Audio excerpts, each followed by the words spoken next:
I'm a feminist, but... Hello, Cambridge! I'm a feminist, but I'm most excited to be back live in a room with you. And 75% of that is feminism, but 25% of that is the ability to show off this sequined cloak.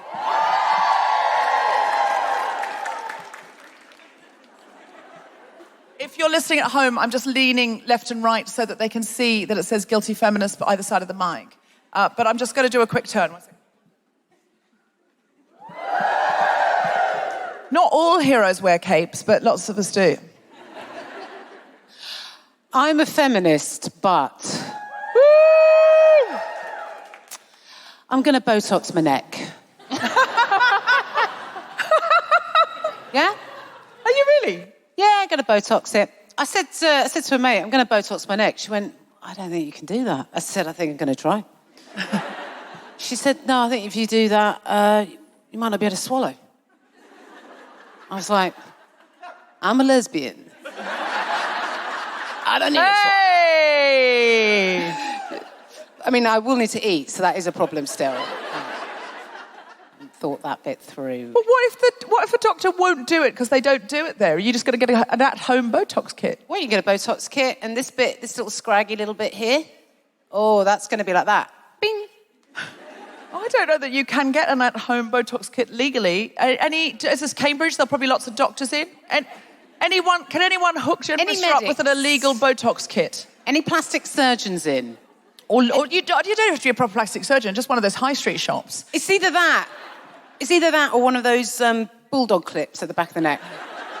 Everyone close their eyes. Just give us if you've ever had Botox or similar. Oh, someone there very proud, waving her hands. Abso-fucking-lutely, love. Can you do the neck? Why are you having Botox? You're 11 if you're a day. Listen, sweetheart, you wait till you get to 47, yeah? Botoxing from the ankles up. Is it okay to ask how old you are? 34. Listen, Jen and I are going to take you out for drinks after this, and we're going to give you quite a few shots and a 2-hour lecture on why you don't need Botox. 32? Oh, they told you it was preventative, did they? Do you know what else they tell you? Whole heap of shit. Whole heap of patriarchy. They are the patriarchy.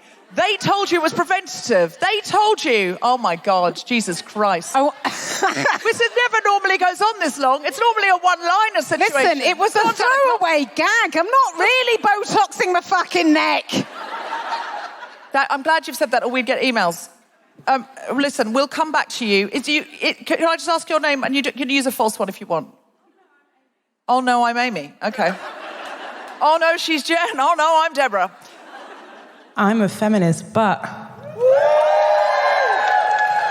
When I came out the station, I ordered a taxi, and the taxi driver wouldn't come right next to the station. And my first thought was, but I'm a princess. And then I cancelled it and I complained. Did you? Yeah. Would you have done that if it had been a woman driver? Yeah. I wouldn't. I'm very respectful to women drivers, and if they try and lift my luggage, I'm like, oh, no. But men drivers, I really expect them to do the full works. Oh, yeah, I expect as far as I'm full... concerned, they can lift me to the pavement. I'm all in for it. I just feel like we've got some equalising to do in the gender stakes. I'm expecting a cup of tea and some biscuits, even if it's £6. Yeah, you're from France, so in Britain, keep waiting.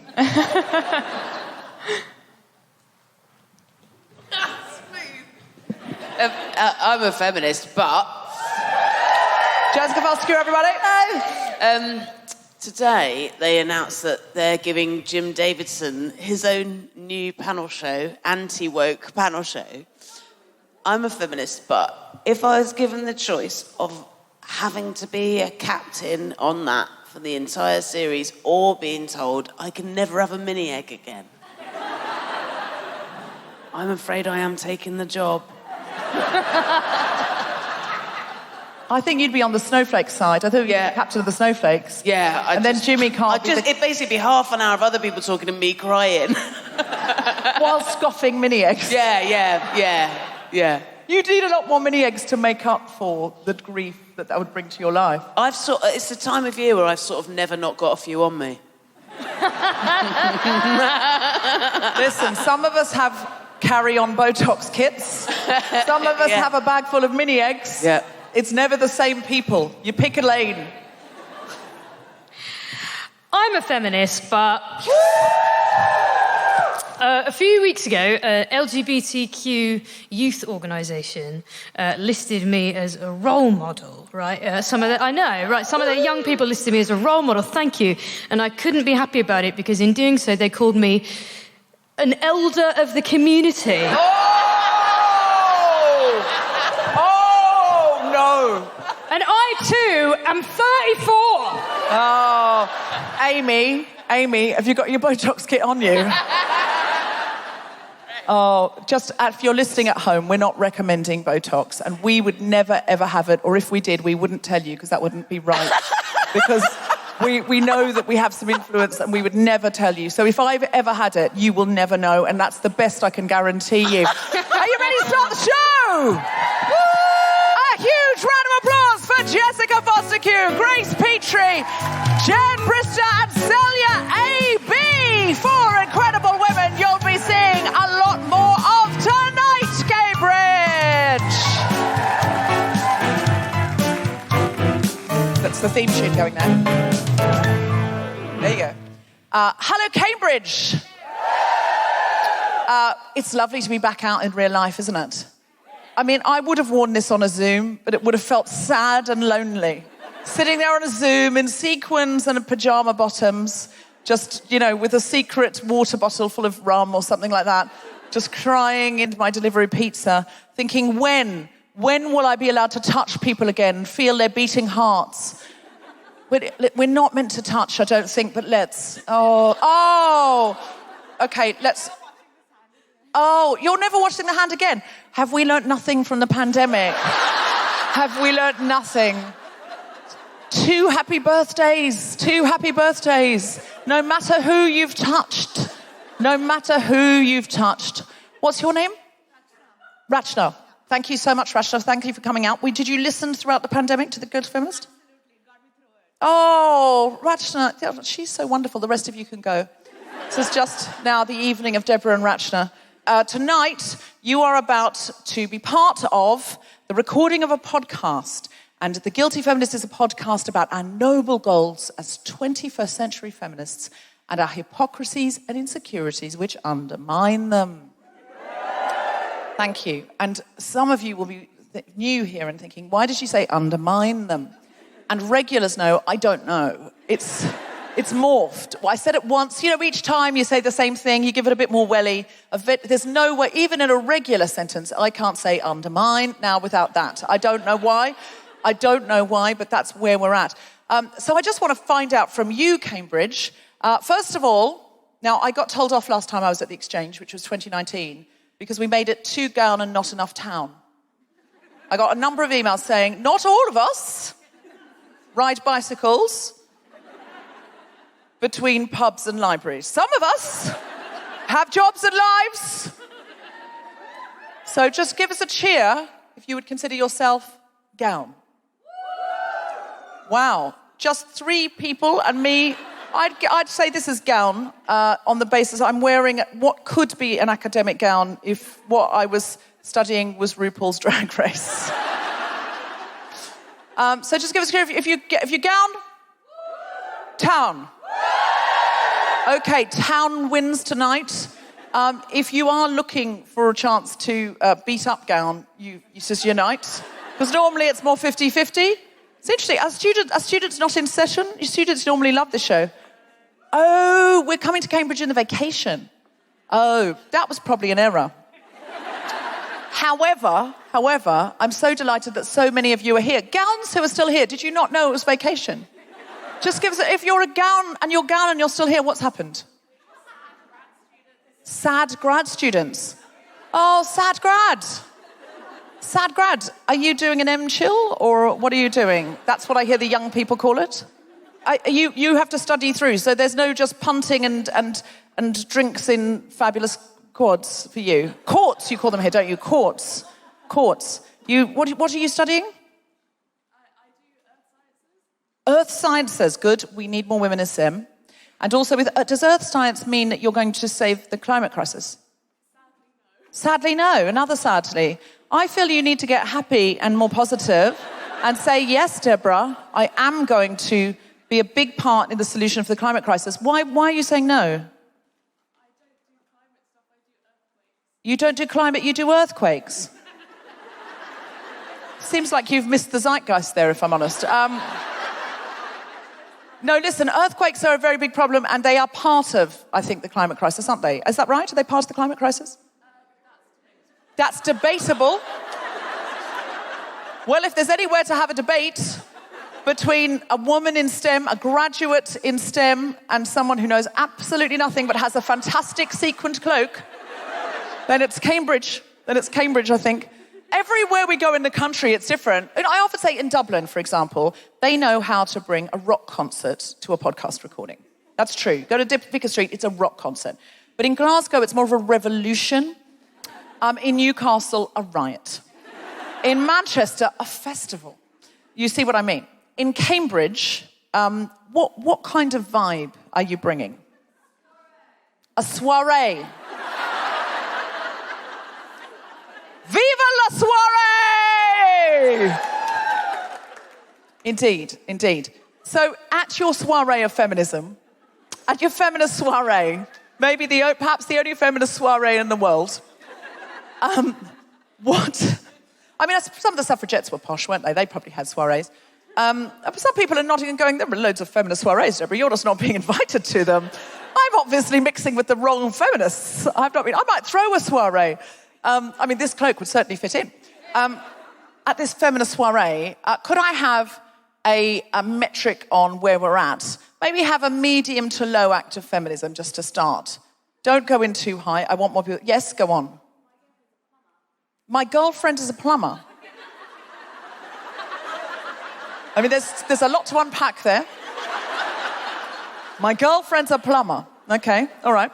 Is that an act of feminism? Because in a very real way, are you saying she's the feminist for being a plumber or you're the feminist for going out with a woman who is a plumber? Because I think that's less arguable. I don't think you can just go out with someone who you think, come on, she gets her hands dirty, by virtue of the fact there are no men here and one woman who knows how to unclog a loo. We've got this shit covered. We don't need the patriarchy. Maybe there's a good answer for that. Okay, so are there many female plumbers, can I ask you? Where you live, no. Just you. You're the sole voice of lady plumbing. I'm a feminist, but I think I might have just said lady plumbing. I felt backed into a corner and up a U-bend, if I'm honest. I didn't know where I was going with the sentence. I don't think lady plumbing is, I think that's the kind of thing my dad would have said. She's a lady plumber. I'm so sorry. I'm sure you're just a plumber. I don't like it when people say I'm a comedian, like a lawyerette. I don't like it. I don't like it when people say I'm a female comedian. I'm just a comedian. So likewise, it would be really insulting if anyone said you were a lady plumber. If anyone said that, no one has. Tom knows I'm making the scissor fingers. No, this is all in. This is not those kind of scissor fingers.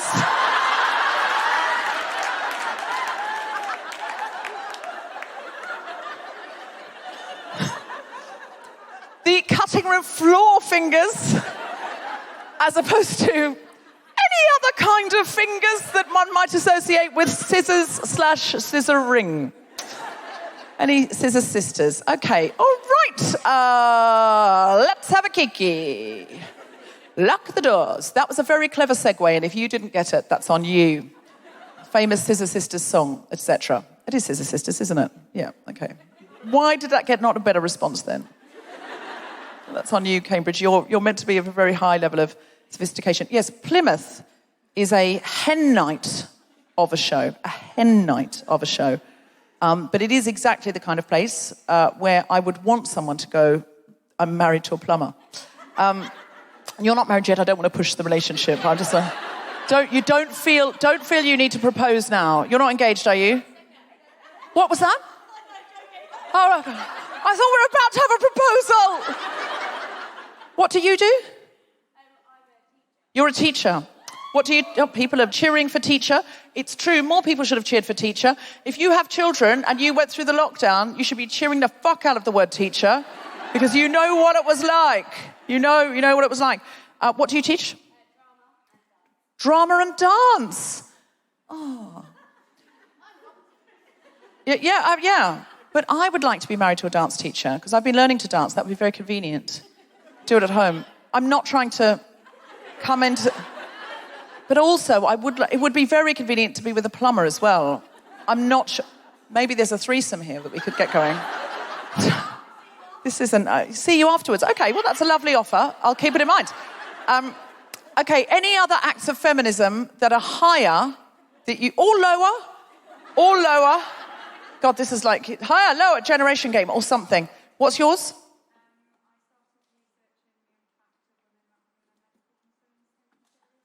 You started researching the impact of women who were not having their medical concerns taken seriously. It's really putting the plumber in the shade here.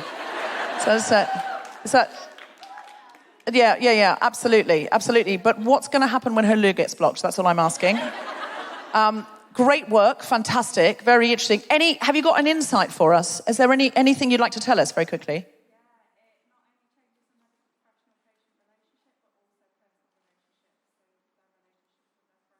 It not only changes their relationship with doctors, but also with their friends when they're not taken seriously. So you've seen the impact is then what they feel their friends won't take them seriously. They don't want to be honest with other people. Okay, interesting. Really interesting and terrible, by the way. That sounded like I was going, oh, interesting, lovely. Okay, we should get you on the show at some point to talk about this. How long is your research?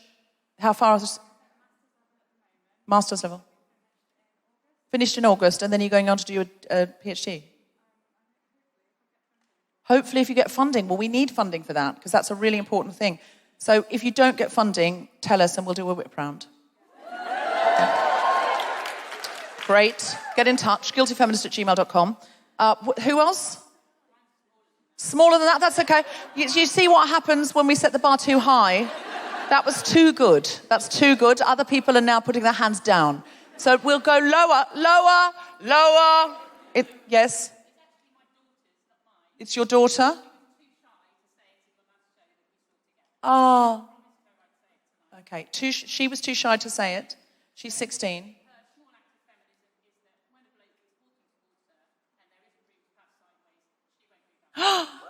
Wonderful.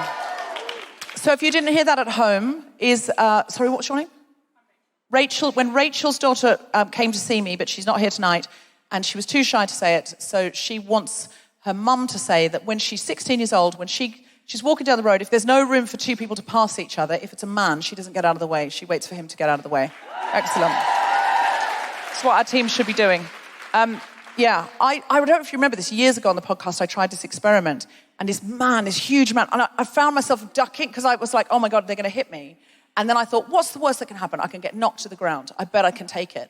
So I kept walking up. This man was like really, really big, like broad and tall and stuff. And I was just like, I'm just going to see what happens and I'll play chicken. And at the very last moment, he went, and he went, Jesus Christ.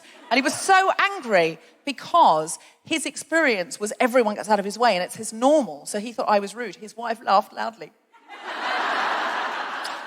Any more for any more? Yes? So when my horrible manager called me difficult, I had a necklace made that says difficult, and I wear it to meetings with him. Yay! What's your name? Ellie. Ellie says, when her horrible manager, and she was blatant about that, wasn't she? Leaving no nuance, when her horrible manager said she was difficult, she had a necklace made that said difficult, and now she wears it to meetings. Stares him right in the eye, my friends. Read the necklace, bitch. And guess whether I've had Botox on this neck.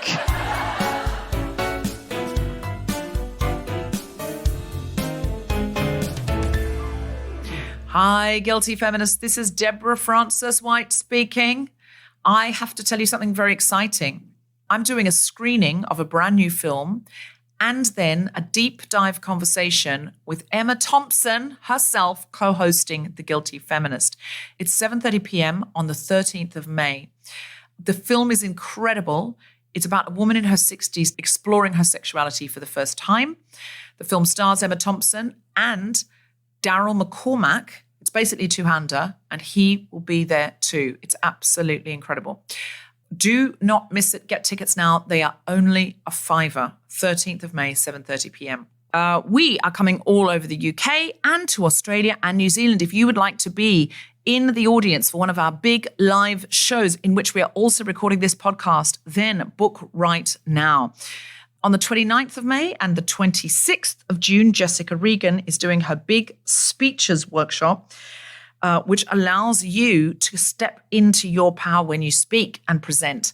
If anyone's working in activism or advocacy on Roe versus Wade in America, she has said she'll give you a free space because she knows how important that is. And you can support us on Patreon and be the first to know about new events, get regular Zoom hangouts with me, and get an ad-free version of the show. And now back to the podcast. Are you ready to start the show, Cambridge? Then put your hands together and make incredible, welcoming, woohooing noises for the wonderful Jen Brister!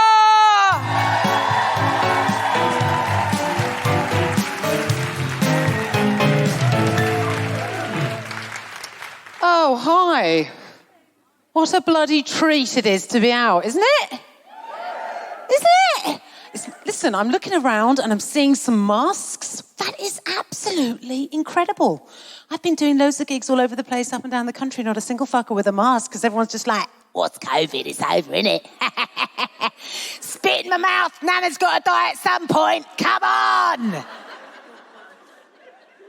It's like it never fucking happened. 1 in 15 people with COVID. No, don't fucking worry about it. Nice to be out, though, isn't it? Nice to be out. Is it, though? Is it? Listen, Amy, we've talked already. 34, go fuck yourself.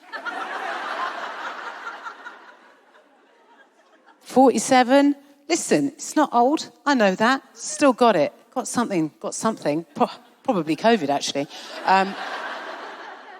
But I'll tell you what I have got. I'm tired. I'm very tired. All of the time. Yeah? So I love, but it's great to be here. But also, I want to be at home. Yeah? I want to be at home. Now listen, not during lockdown I didn't. I wanted to be out with my mates, living the vida loca. Yeah? You can only see your friends on Zoom. What was that? Rubbish, wasn't it? You see your mate on Zoom go, what is this, babe? I miss your face. This is a two-dimensional conversation that we're having and I miss you, babe. And you'd be like, mate, when things open up, we're going to go out, we're going to get pissed, we're going to be living the vida loca like the skin is the colour of mocha, we're going to paint the town page, it's going to fucking kick off, yeah? Opened up June 2020, put a date in the diary, cemented it in the calendar. We're going out. It's going to be fucking mental. And then that day loomed, that day arrived. And oh my God, did I hope and did I pray that she would cancel. Yeah? Of course I did. If anything, I missed Zoom gigs. Yeah, not while I was doing them, obviously. They were shit while I was doing them. I mean, who wants to do a gig on Zoom? I thought, what is this? Is this stand-up comedy or just a middle-aged beige lesbian having a breakdown in front of a laptop? What is this? What is this? You know? But now I look back at those heady days, yeah, when I'd be in the kitchen with my girlfriend. I said, I'm just going to pop upstairs, sweetheart. Yeah, do a little cheeky gig on Zoom. Go upstairs. Yeah, walk into the office, open up a laptop. Pow! 15 minutes of dynamic stand-up comedy. Bam. I've made 11 quid. Never going to get that back. That's gone. Those days are over, yeah? What did we learn? What have we learned in the last couple of years about ourselves, about society? What have I learned about myself as an individual? I'll tell you what I've learned, yeah? Here's something I've learned. When I ask people how they are, turns out I don't give a fuck.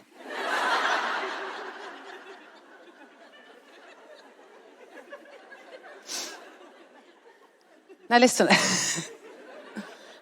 I need to couch that.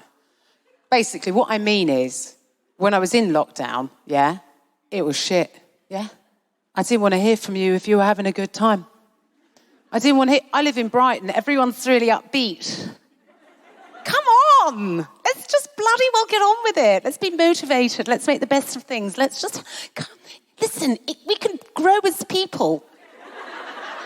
Can't we? That's to take this time to really invest in ourselves. Really spend time with the family. Spend time with our children. With our partners. Yeah? Listen, we've taken up hobbies. We're baking sourdough. We're doing yoga with Adrienne. Hello. If you live in Brighton, why the fuck are you baking sourdough? That whole city is made of sourdough, yeah? Do you know what I'd like? A tiger loaf. That's all I want.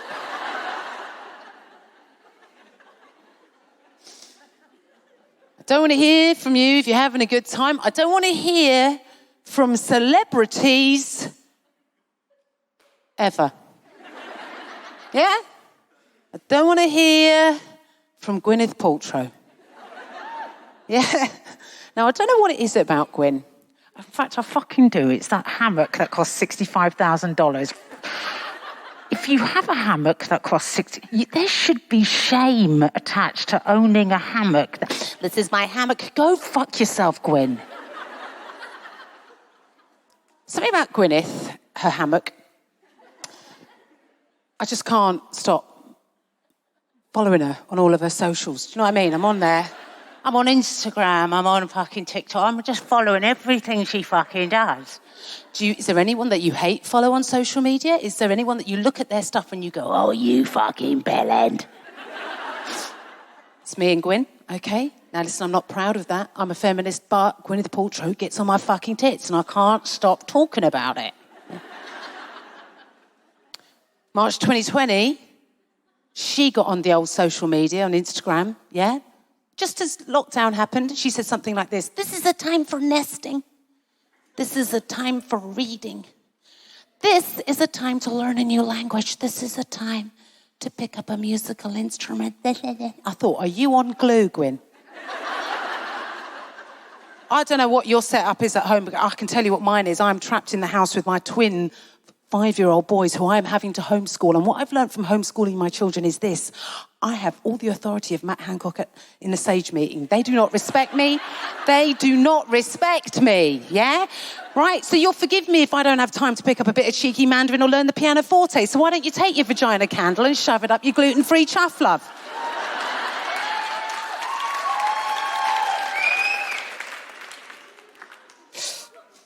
Anyway, she's blocked me now.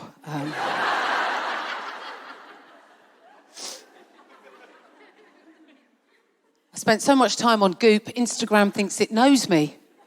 Yeah? Instagram thinks it doesn't know me. Yeah? Do you know about Goop? Have you been on Goop? That's Gwyn's website. It's a health and well-being and lifestyle for women.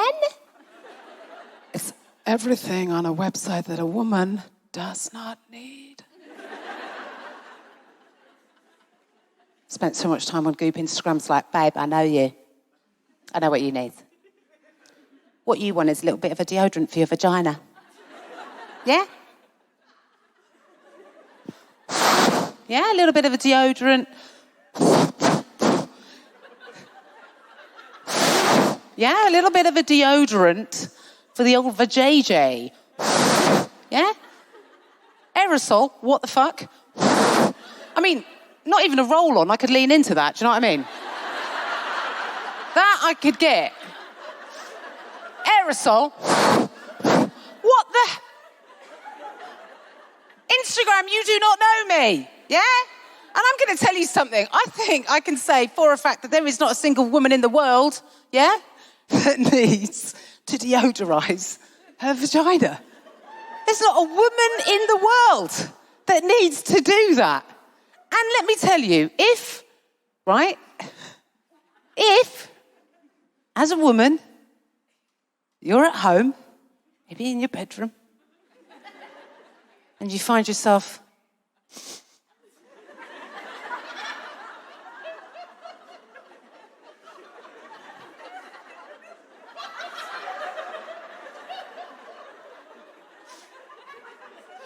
you better get yourself to the GP, right, and get some antibiotics.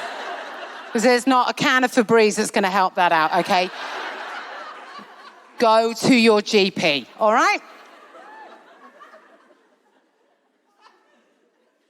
I tell you my problem with Goop. It's the flagrant capitalism of it. I can't bear it. But then it's couched in this idea that it's for women. But it's just monetising women's neurosis. That's all it's doing. It fucking does my head in. There's nothing on there that we need. Even like they give you suggestions for makeup routines. There's a no makeup routine. I was like, are you taking the piss?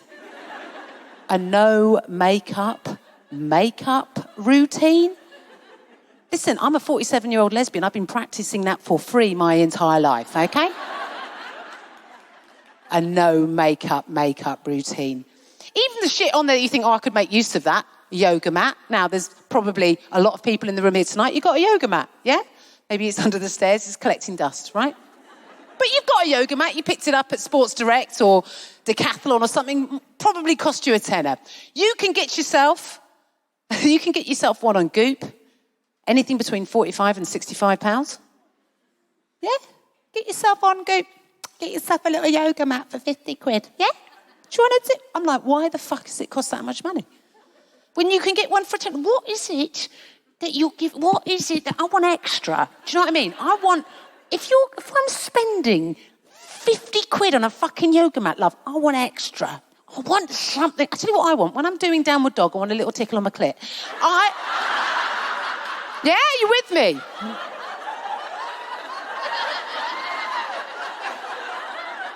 Yes, Gwyn, I'm into it. I'm into it.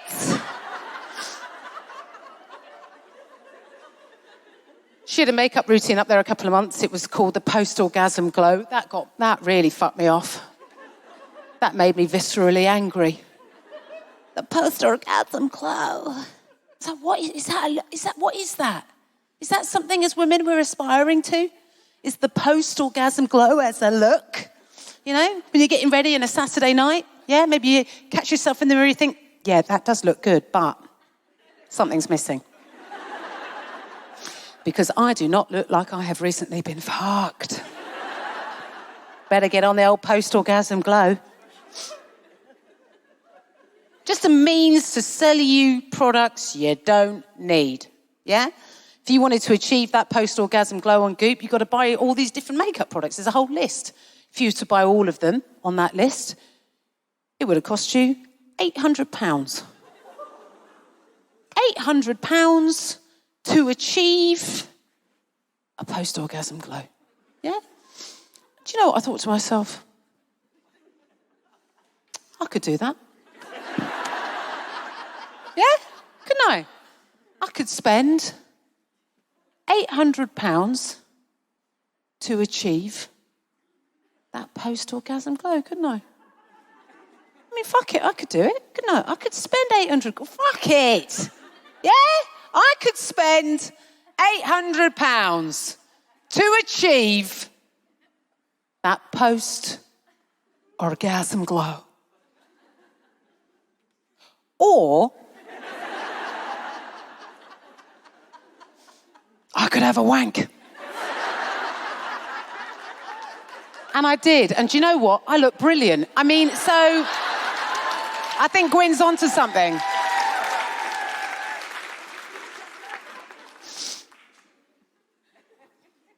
I think I've got PTSD. Do you know what I mean? I think I've got PTSD from lockdown as a parent. Some of you might have kids. Some of you are very young. You don't have kids. Some of you might have young kids. Some of you might have kids that are teenagers. I don't know. If you've got kids that are teenagers, they're out and they're like, I'm going to my room. Bye.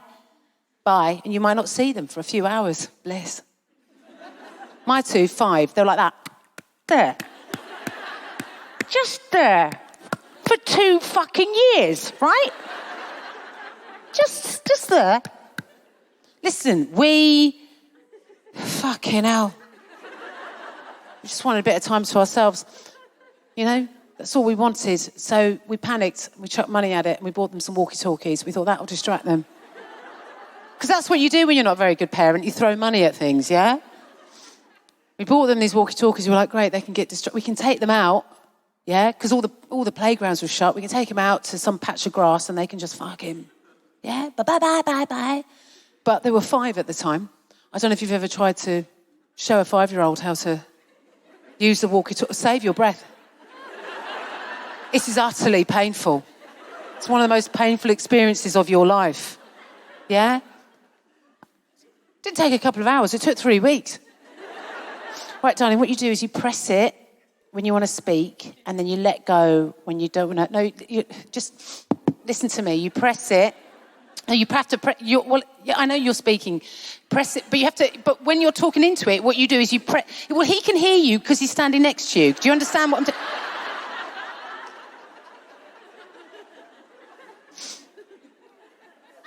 Fucking absolute pricks. Eventually, they figure it out, yeah? We think, great, we'll take them out, we'll get distracted, right? But of course, you know, they're 5, so they don't want to go anywhere. They want to be near us, right? So we're here, they're there. They're like, but Mama, we don't even know what to say to each other. What do we even say, Mama? What do we even say? It was like, oh my Jesus motherfucking Christ. Okay, just give me that. Right, you say something like, remember, press it when you want to speak, and then you say something like, can you hear me? Over. Okay, and then you focus. You then know to speak, because he said over. So then you know to speak, and you might say, yes, I can hear you, and then you just have a conversation, and then you go, bye. So we're here, they're there. And genuinely, all my girlfriend and I can hear is this.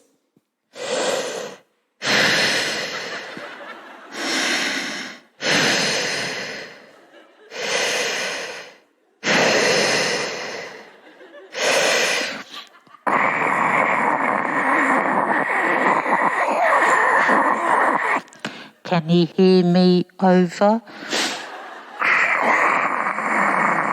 Yeah, I can hear you. Can you hear me? Over. Yeah, I can hear you. Can you hear me? Over. Yeah, I can. I can hear you. Can you hear me? Over. Yeah, I can hear you. Can you hear me? Over. Yeah, I can hear you. Can you hear me? Over. I can hear you. Can you hear me? Over. Yeah, I can hear you. I can hear you. Can you hear me? Over. Yeah, I can hear you. I can hear you. Can you hear me? Over. Yeah, I can hear you. Can you hear me? Over.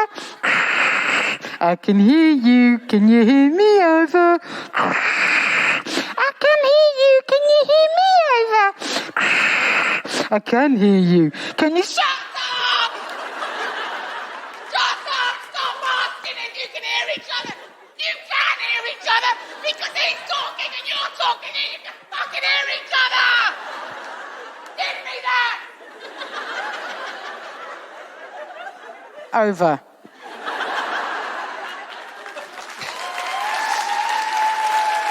Ladies, thank you so much. And gents, I'll be back here on tour. If you want to come and see me, I'll be back here in November. So it'd be lovely to see you. But otherwise, thanks very much. Enjoy the rest of your evening. Good night. Jen Brister, everybody! Isn't she amazing? I'll tell you how amazing Jen Brister is. She's so amazing I forgot my cloak. Because I went off stage, went to the loo, and then you have to take the full jumpsuit down. This is the disadvantage of a jumpsuit. If this were a dress, I'd still have my cloak on, right? Because you go to the loo in a cloak, sure. It's a sequin cloak, it's not a long cloak, it's fine. I don't want you imagining that now, that's awkward. But this is the situation that stands. So I had to take off the cloak, take down the jumpsuit, etc. And then we're backstage. I don't mind telling you, we've just gone and got some Thai from the Giggling Squid. I say we've made men do it for us. We ordered it, and then a man went over, came back, no cutlery. The man had to go back again, and has come back with proper cutlery, and they just said, just bring it back when you're done. So this is Cambridge. This is the first city where we've been given proper cutlery, and the assumption of trust that comedians would bring back cutlery, the misplaced trust. The Giggling Squid's never seeing this again. I think we all know that to be true. It's just going to get sucked up into the corn exchange, some of us in our bags, it's silverware. But then I'm backstage and I hear a loud cheering and applause, and I think, oh my God, she's done and I'm not ready. So I've thrown down my squid and I've forgotten about my cape, and I sprint to the stage, and Stuart, the tour manager, goes, no, that was just an applause break. It's 6 minutes in. I think that's rude.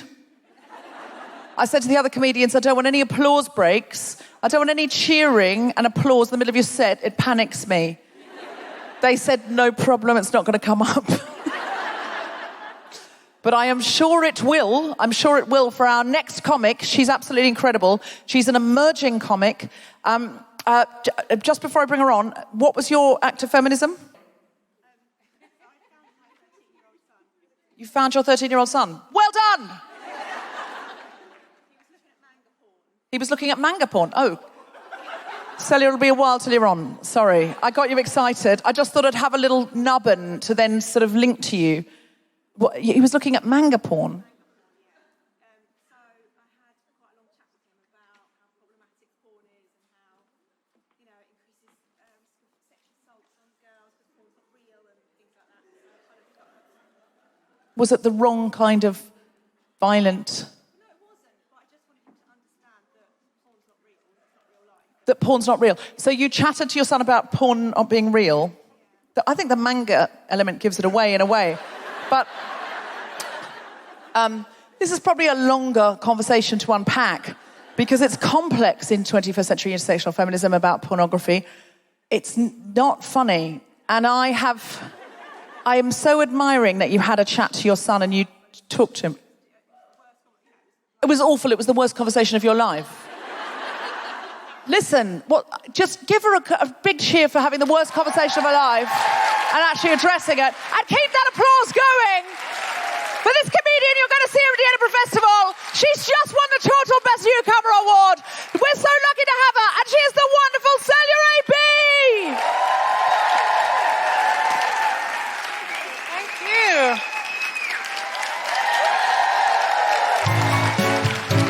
Hello, everyone. Are you well? I don't know why the music is on. My name is Celia. It's so lovely being here. I love Cambridge. I love it so much. I always say there's no Kent in Cambridge because of the privilege. It's so nice to see it. You know what I mean? It's so nice to see it. My name is Celia Ab. I'm from Paris. Correct. I'm not from the nice bit of Paris, though. I'm very brave. I'm from the outskirts. We like to call it the Wolverhampton of France. I'm not just French. I'm French-Algerian. That's where the face is from. Are you ever out and about and you're walking by yourself because you're confident and independent, and it's a very busy street, and you're walking next to a family, and before you know it, you're like part of that family, do you know what I mean? And I'm mixed, so I'm hitting 3-4 markets. And I was in Oxford Circus in London, and I was walking with this big family, and she must have been Algerian or Moroccan, because she looked at me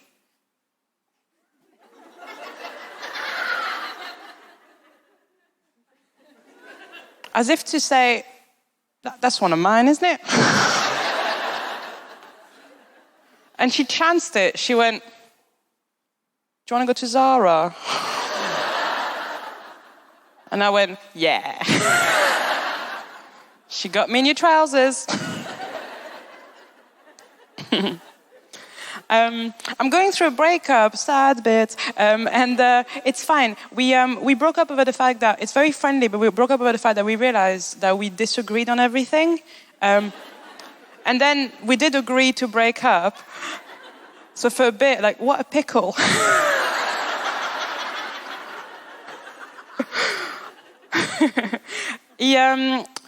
We moved in together during lockdown. He met my mom, actually. And the one thing you need to know about my mom is she's lovely. She's French. She's a bit clumsy. When she found out I was bi, she said, "Oh, why?"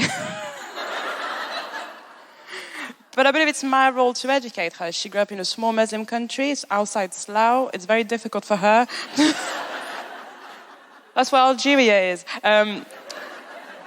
It's very hard for her to understand. So I thought, you know what? It's my role to educate her. Mom, the reason I'm bi is because of the vaccine when I was 8 years old. That's how it happened. What you need to know about my mom is that she's not stupid, but she doesn't know about culture very much. She's insanely smart, but she's not linked to culture. About 7 years ago, before I moved to England, I convinced her to get a cat, and I called that cat Ewan McGregor. It's 7 years later, my mom doesn't know who Ewan McGregor is. So there's just a random French woman in Paris going, Ewan McGregor. And I feel a bit of responsibility, because if it was up to me, he would have never, ever done Train Spotting 2. But I was made redundant about 2 years ago, and I had to apply for jobs. I think applying for jobs is so hard, right? Because you're sending out your CV in a nice format, and then you're hoping that it doesn't end up in the bin. Now, I did this thing, right? I emailed this company. I was perfect for the role. This is the email I sent. I said, "Hello, as discussed, please find a time to my CV with all the relevant experience. I think I'd be a great fit as an administrator in your team. Kind regards, Celia." Now, what I had attached was not my CV. It was 60 dick jokes that I had written for the radio before. No, 60 as well. 60. Now, the problem is when you've attached the wrong thing, for ages, you don't know you've done that. So I was walking around just going, "Oh, I smashed that." I like what I did with the kind regards. That was classic, yeah. Gonna hear back from that one. 3 days later, I get an email back from Emily. Emily says, "Hi, Celia. What? You seem to have attached the wrong thing. Can you please explain? Kind regards, Emily." At this point, I realized what I'd done. If you're just catching up, I attached 60 dick jokes. And I replied straight away. I said, "I'm so sorry, Emily. I explained I'm a comedian. I write jokes. I've attached the wrong thing. Please find a time for my correct CV with all the relevant information. I would completely understand if you don't want to give me a chance. But I hope you can have a look at it. Kind regards, Celia." I thought I'm never going to hear back from Emily. And fair enough, actually. 20 minutes later, I get an email back. "Hi, Celia. We've decided not to look at your CV. We actually liked some of the dick jokes. Would you like to come in for an interview?" Amazing, right? Now I show up to this interview. I'm nervous. I'm trying to remember all the dick jokes. In case they asked. No idea what the job was, just dick, dick, dick, dick. Emily's there, she's sitting down, she's very corporate. She looks amazing, so corporate. And she's sitting down and she's kind of like giving me a little smirk. She's going, "It's pretty crazy, huh?" I'm like, "What?" She's like, "It's crazy we gave you an interview after the dick jokes." And I'm like, "Yeah, you guys are wild." Right. Now, me and Emily really got on. Really, really got on. She ended the interview by saying, "We think you'd be a great fit. Would you like to take the job?" Obviously, I said no, because they're really unprofessional.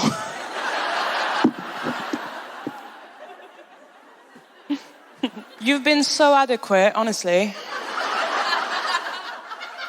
You smashed that, all of you. Laughed at the right places, didn't laugh at the right places, smashed it on your end. I'm going to bring back up your host, Deborah Francis White. Celia Ab, everybody!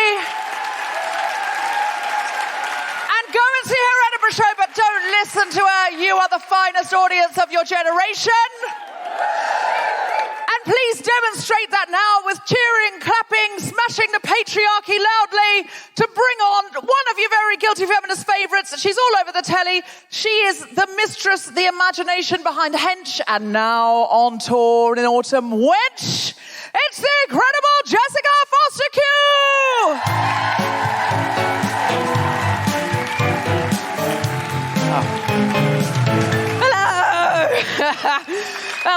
Could you tell that was awkward? I was going to go for a cuddle, but she'd gone. Lovely to be here again with you, Cambridge. The first time I ever came to Cambridge to do a Guilty Feminist, it was when the Guilty Feminist was quite new, and I very shocked you. And at the beginning we had to do, I'm a feminist, but, and then you do like a joke. And I don't think you were ready for my one, Cambridge. I did, I'm a feminist, but sometimes in bed I like to be slapped round the face. Yep. Even now, it splits the room. I've got no idea why I've opened with it.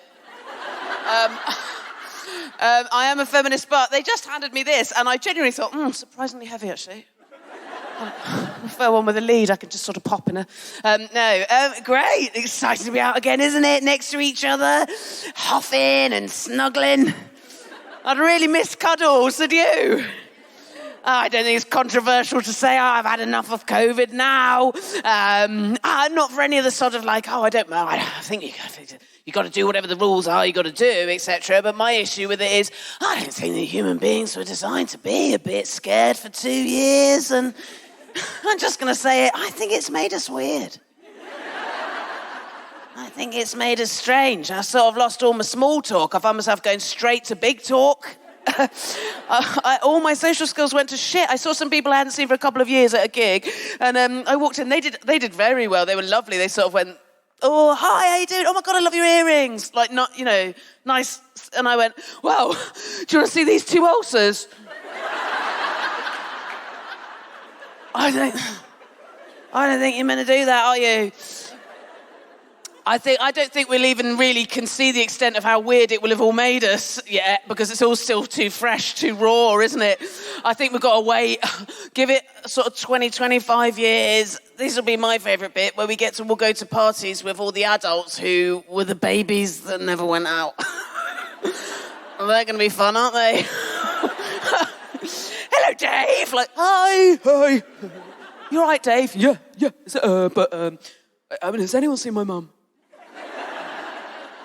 Oh. And we're very quick, weren't we, to call it history. I keep calling it that. It's called the Natural History Museum.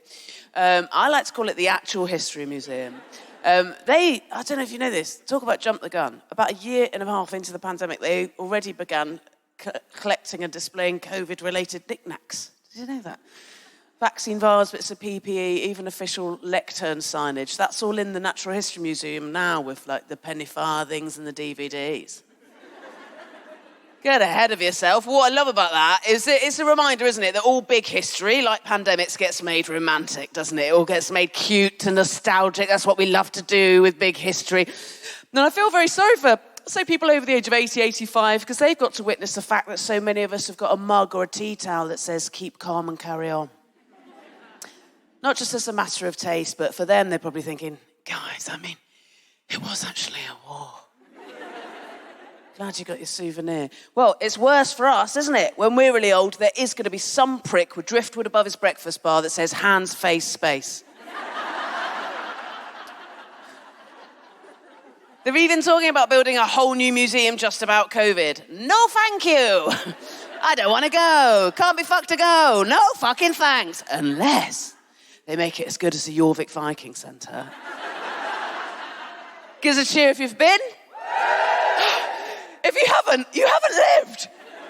It's amazing. If you haven't been, it's in York. It's a museum about Vikings. It's an immersive experience made on a very low budget. And therein lies the charm. You dress as a Viking, go in a little chariot, and everything smells of Vikings. And if they do that about COVID, let's go. It was amazing. Like 50 years, they'll send kids on school trips, and they'll have to dress up as a sort of COVID era, just a papery blue mask. They'll put them in the little chariot and they'll send them around the lockdown era reenactment village, won't they, the children? Bring the era back to life using the smells of the time. Hand sanitizer. Miss, that's nice. Banana bread. Very good. That's quite nice. Sourdough.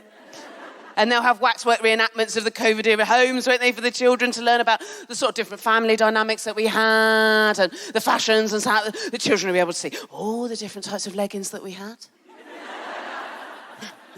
And they'll have bigger figures, waxwork figures of the prominent figures of the era, won't they, for the children to learn about. And they'll go, Miss, what about that one then? Was he the one who united them all? Was he the one who they all found themselves sitting down to listen to what he had to say at the same time every night, even through the darkest days? And the teacher will go, yes, they called him their Tiger King. And a bit further round, won't they? They'll go, Miss, what about him then? Was he the one that they all loved? Was he the one whose actions saved lives? Was he the one who they couldn't have done without? And the teacher will go, yes, that's Marcus Rashford. And all the way around there'll be a tune playing, won't there? And the children will go, was that the Vera Lynn of the era? Was this the tune that rallied the spirits of the masses? And teacher will go, yes, it was. And if you listen carefully, you can hear the profound and stirring lyrics. Did somebody say, just eat? What a thrilling bit of history we have made. I think we should all feel very brave and very proud. I didn't intend to spend... One big sort of surprise for me is I never had intended to spend anywhere near as much time as I have in the last 2 years with my own child.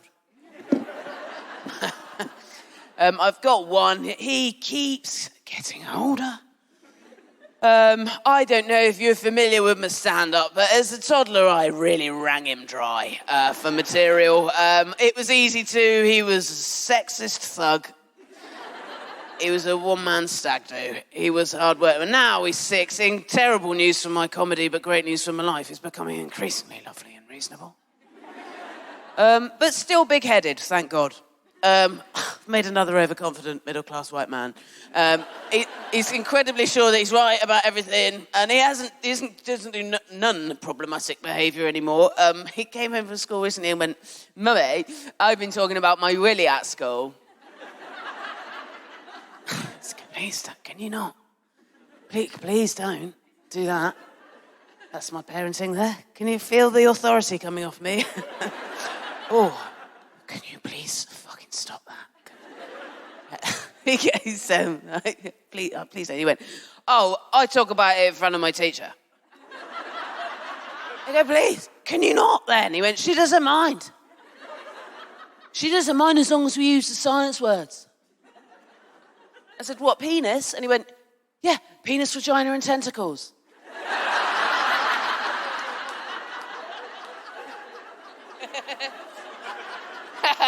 Good one, isn't it? And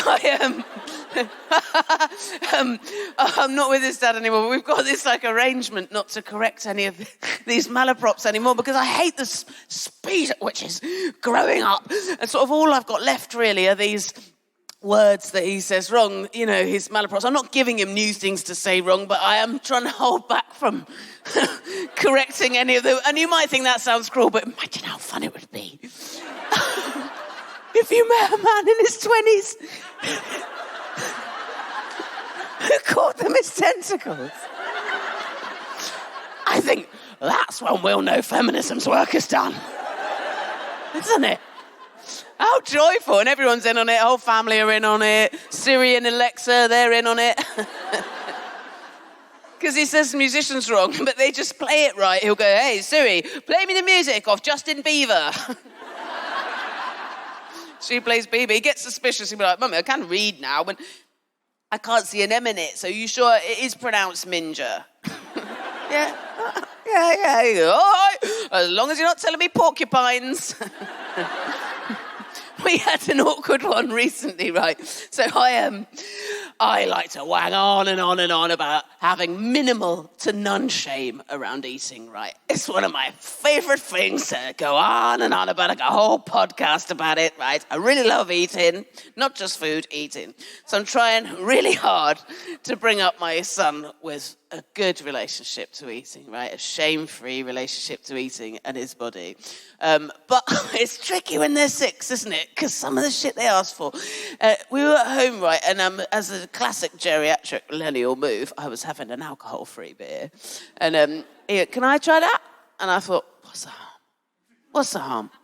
I didn't like beer until I was in my 20s, I don't think. There's absolutely no chance he's gonna... Oh, well, he fucking sculled it. It's a glass bottle. I didn't even know he could drink like that. No bubbles came up. I had to fucking prise it out of his massive hand. Get that off. All right, okay, don't have it all. He was like, that's so nice. That was so nice, Mummy. That was really nice. I like that flavours. That was real nice. That taste was so nice. I prefer that to black lemonade. Not correcting it. That's so delicious. I really love that taste. And I was like, okay. And then he starts asking for it out and about. What am I going to fucking do with that? No, you can't no, like that. And he's not stupid. Well, he's medium. He'll be like, why can't I have it? I don't understand why I can't have it. It hasn't got any alcohol in it. It's got less sugar in it and juice things and there's no caffeine in it. I don't understand why I can't have it. And I'm having to find myself sort of king of the absence of shame going, because it's not a good look. For Mummy. We went recently back to a place where we'd had the most extraordinary time the first time we went. It was Bristol Zoo, right?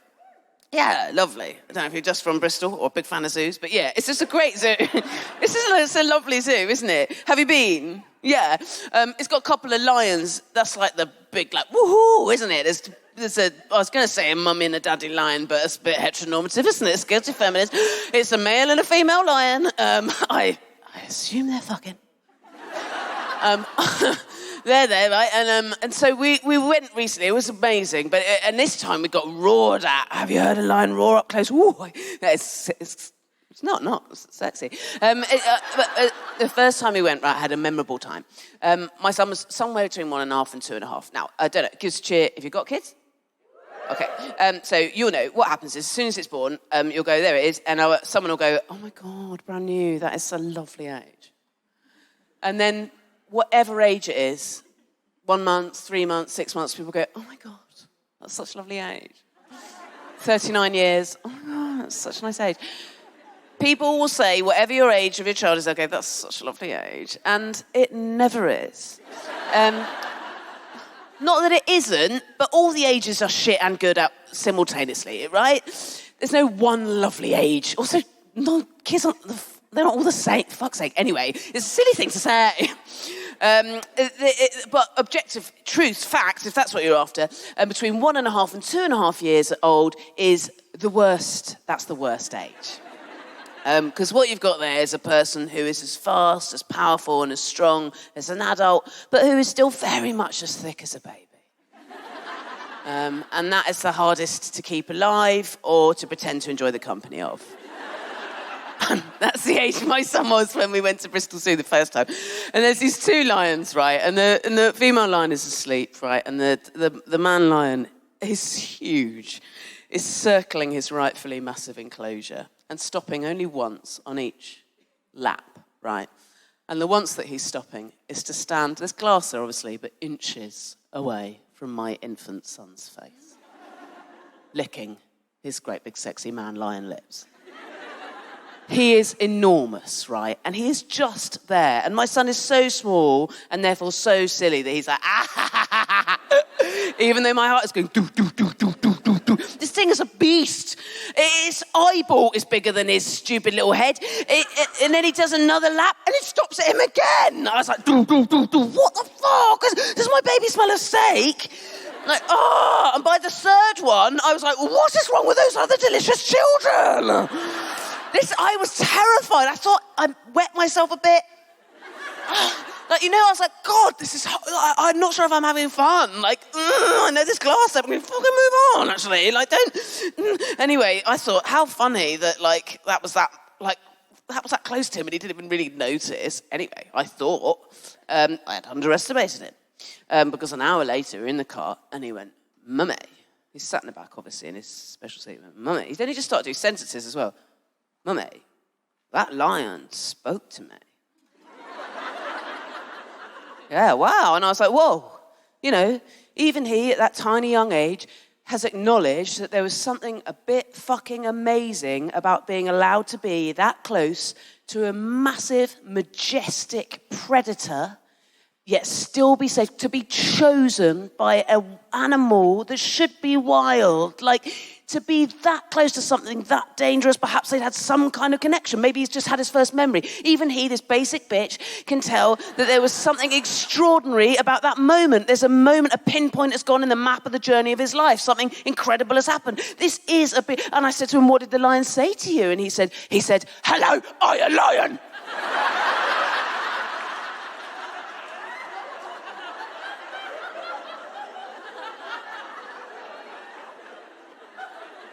You have been so lovely. I'm bringing my new show, Wench, on tour to Cambridge on the 8th of October, by the way. And if only 10% of you came, it would sell out.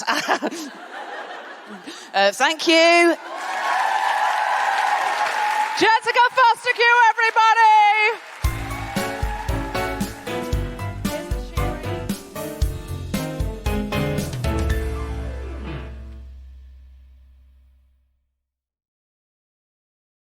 Hello, Cambridge! Are you ready for the second half of The Guilty Feminist? In you for one night only, it's your hosts, Deborah Francis-White and Jessica Fostekew!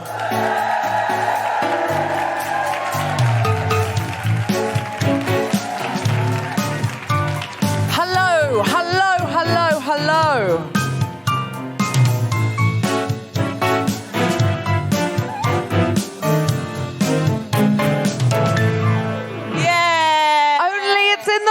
And not in your ears as you ride a bike or something. Just give us a cheer. What do you do when you listen to The Guilty Feminist? Just give us a cheer if you do it while being on transport. Give us a cheer if you do it while you're doing household chores. Yeah, there's a lot of ironing. I don't really if you do it while you're practicing your fighting. Practicing fighting? What, like suffragitsu? Well, I think we just went transport and then we did quite an unfeminist example of house chores. But I know them. I went... There were so many of them that cheered for ironing. Oh, really? No, someone said I don't do ironing. Okay. Sorry, yes, fighting, good. You do feminist ones. Sorry, I did guilty ones. Give us a cheer if you listen to Guilty Feminist when you were doing your weightlifting. Went really well. Yeah. Oh. Give us a cheer if you listen to Guilty Feminist when you're doing your running. Well done, well done. Give us a cheer if you listen to The Guilty Feminist as you fall asleep. Oh. Yes, now I had this recently and I was not best pleased. Yes, I was going to say. But it turned out, but Sarah Pascoe convinced me, because the person went, no, because I listen again in the morning, it's just you lull me to sleep and, you know, it's lovely. And I'm like, no, I don't like it. But Sarah Pascoe said, no, it's really intimate because you're whispering in their ear and they've got their headphones in and you're really close to them and it's really lovely. So if you are falling asleep right now, as you listen to this, sweet and feminist dreams, may all your dreams be patriarchy-smashing ones.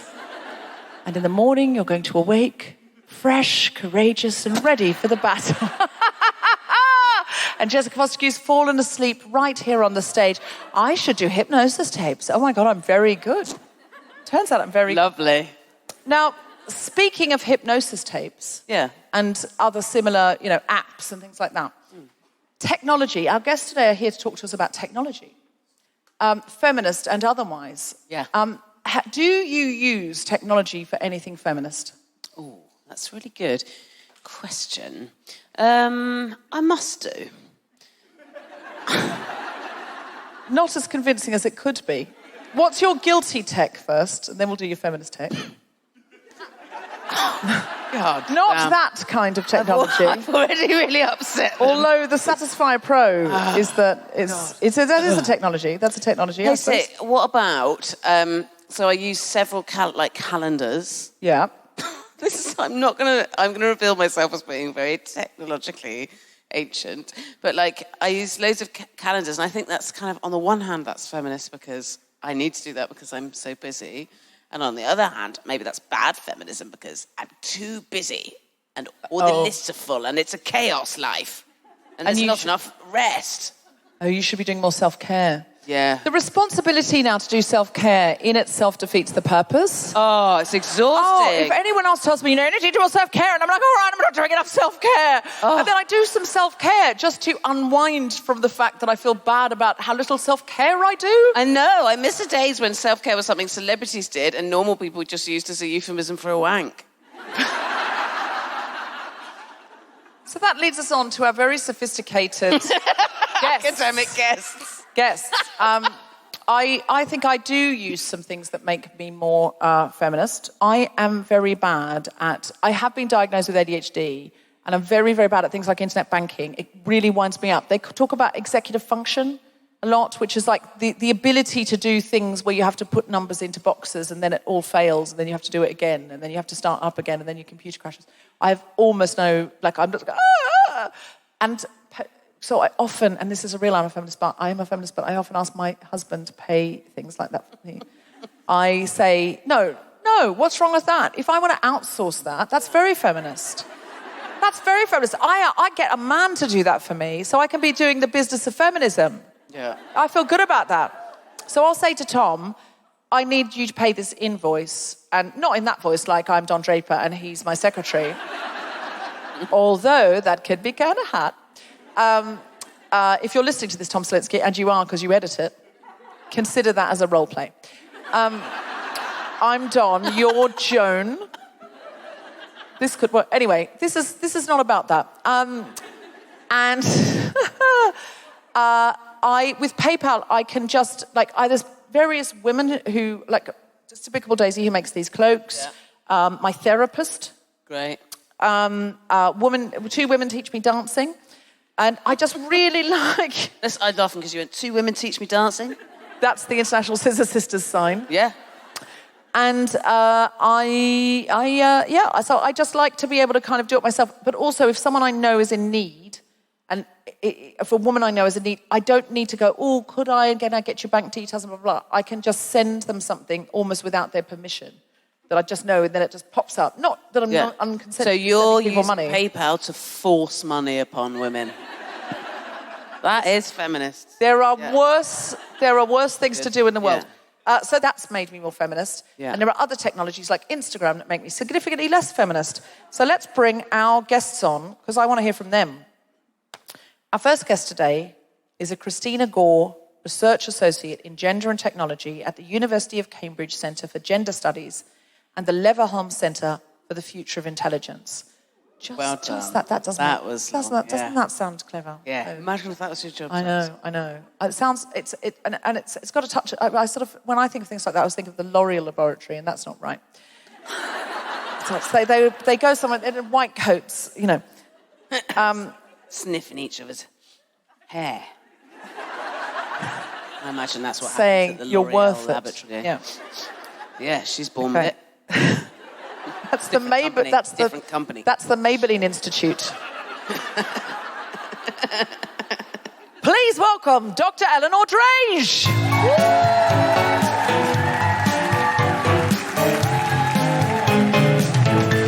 Welcome.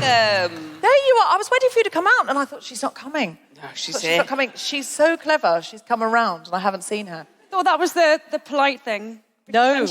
And then also her boyfriend can see her straight on because he's over there. Oh. Our next guest, our other Were you guest. thinking of the feng shui so that your colleague could be seen better by her boyfriend? That's feminism, isn't it? Really kind. In a way. Okay. She is joined by a Christina Gore postdoctoral researcher in gender and technology whose research focuses on the intersections of gender, race, and artificial intelligence. Please welcome Dr. Kerry Mackereth. Hello. Welcome. Hi. Kerry, hello. How are you? I'm good. Thanks so much for having us here. Can you make direct eye contact with your boyfriend? Because Eleanor's very keen you can. Yes. Somewhere out here. He's amazing. He's really supportive. Just give us a cheer if you go out with Kerry. Yeah. Hold on, there were 3 cheers. Yeah, 3 cheers. Was my That's embarrassing, Kerry. Thanks. Listen, we live in a polyamorous world. It's true, it's not embarrassing, I was going to say, but also really cool. So we only said that because you said boyfriend, singular. Now, Eleanor, what you do sounds so important and very, very clever. Can you please explain it? Thank you. With me in mind. Given that what I've said is the technology that I use is PayPal. Well, I think we should first say that we are not STEM. I think at the most we are STEM adjacent. We are two humanities people who have somehow found themselves working in AI. Wow. Okay, explain. How did that happen? Do they not know that you don't have the qualifications? Do you just one day went into the wrong room? To out yourselves. Yes, because you've got the Good Robot podcast, haven't you? We do. We have this podcast that was, well, we can tell you more about it, but the idea was that we could talk to more feminists working in technology who do and don't work in STEM. And there are loads of them. It turns out there's this whole thing of feminists working in different domains in tech in various ways. And they are lovely. This whole thing of don't meet your heroes just doesn't apply in this area. We've met extraordinary, wonderful people doing incredible work that we can tell you about. And we get to meet you, so... Well, that thing about meeting your heroes is getting ruined right here, right now. Jokes. Christina, how would you... Kerry. Oh, sorry. You keep doing that. I keep doing... Because it's the Christina Gore postdoctoral researcher. Sisters. Okay. Sorry. I'm quite name dyslexic. I don't know if that's a thing. Are there any clever Cambridge people that can tell me? The only thing I mix up is names, but I'm also not good at knowing lyrics of songs that I've heard millions of times. Is there a neurological condition that I have? Because honestly, I could be talking to my mum and I'll call her Tom. Seriously, all the time. Yeah. Anyway, sorry. Okay, let's sisters that out. Okay. Kerry, can you explain what it is that you do? Yeah, sure. And so Eleanor and I were super passionate about making tech more accessible and basically trying to create tech products that don't just include people who are currently marginalized from the use of these products, but actually help push the whole tech industry collectively towards a more just and more equitable future, which I'm sure so many of you here are also really passionate about if you listen to The Guilty Feminist.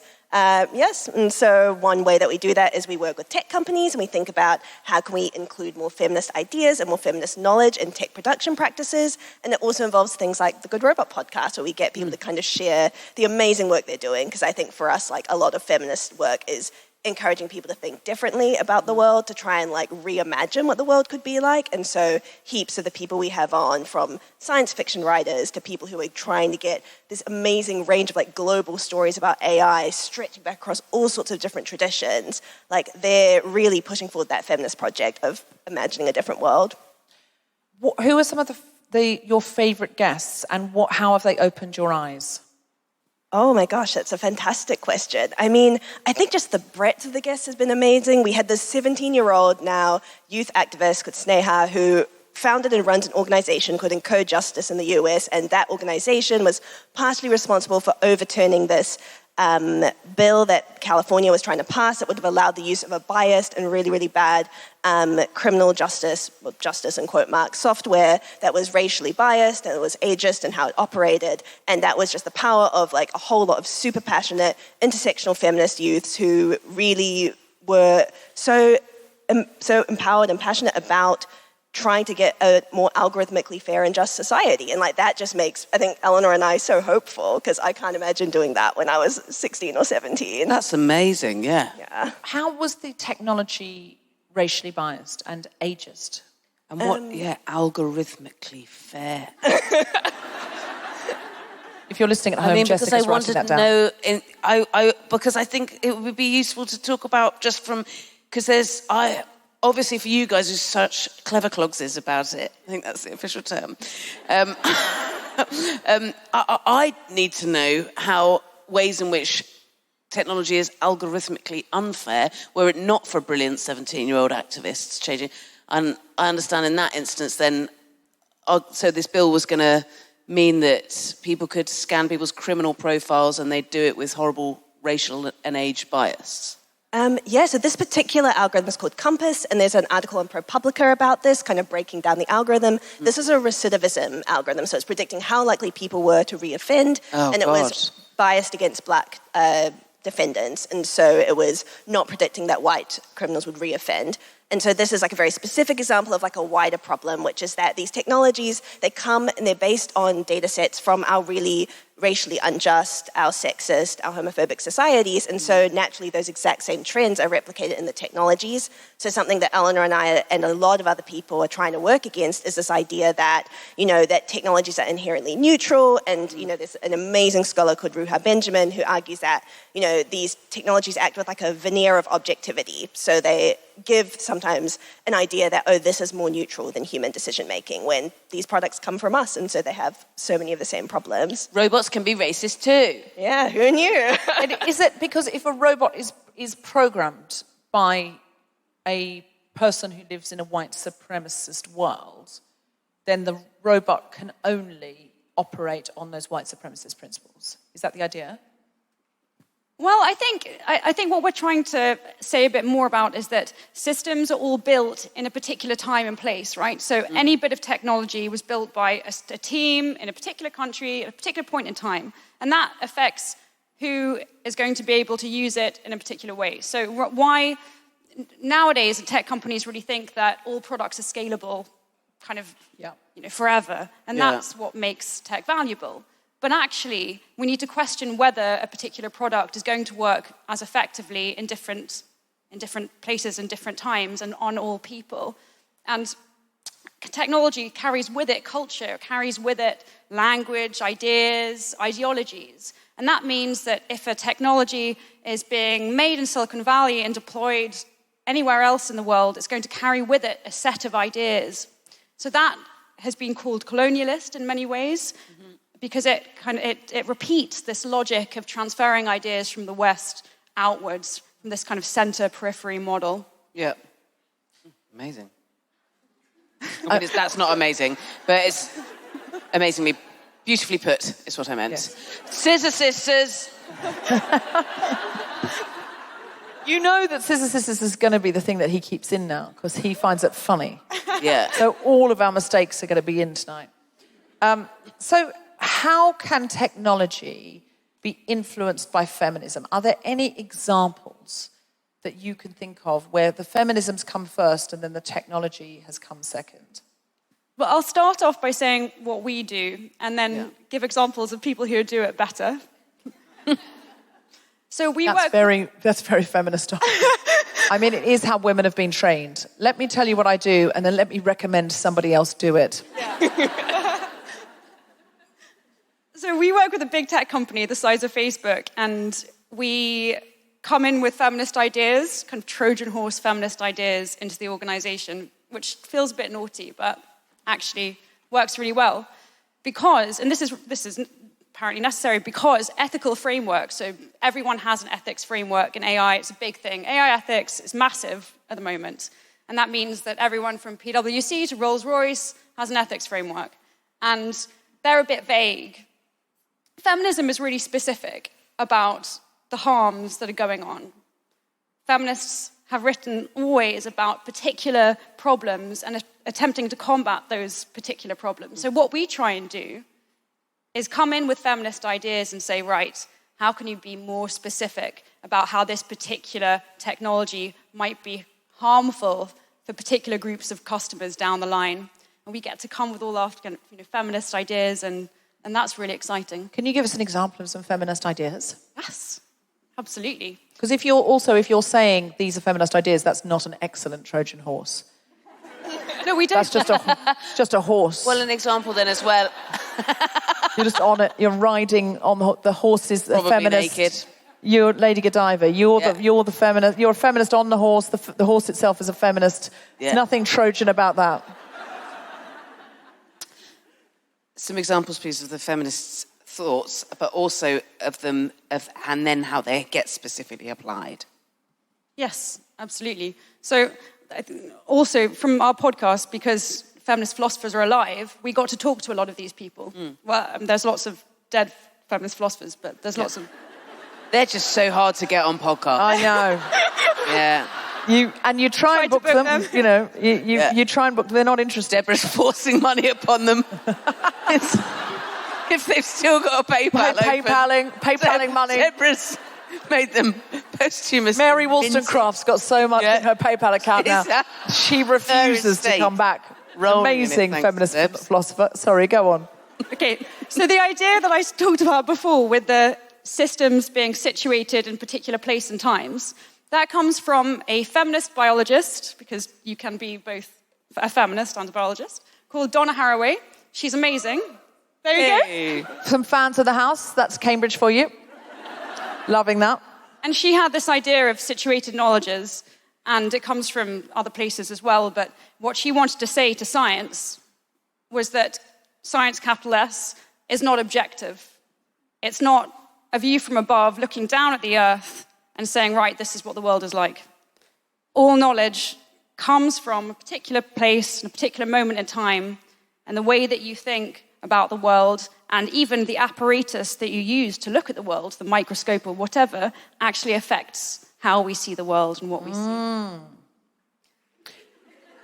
No, I'm just thinking of the microscope. I'm just thinking immediately, like, I suddenly had an epiphany there. I mean, probably an epiphanette. A small epiphany. But how do we address this, though? Like, how do we fix it? Because I understand what you're saying, and it's right. If you start with a set of principles, you're in a paradigm. And within this paradigm, all of this works. But this paradigm is already altered because of the history of the world. It's probably male-centric, it's probably white-centric, it's probably straight-centric, it's probably non-disability-centric, it's in terms of gender expression and gender identity, it's patriarchal. So what do we do? I need answers.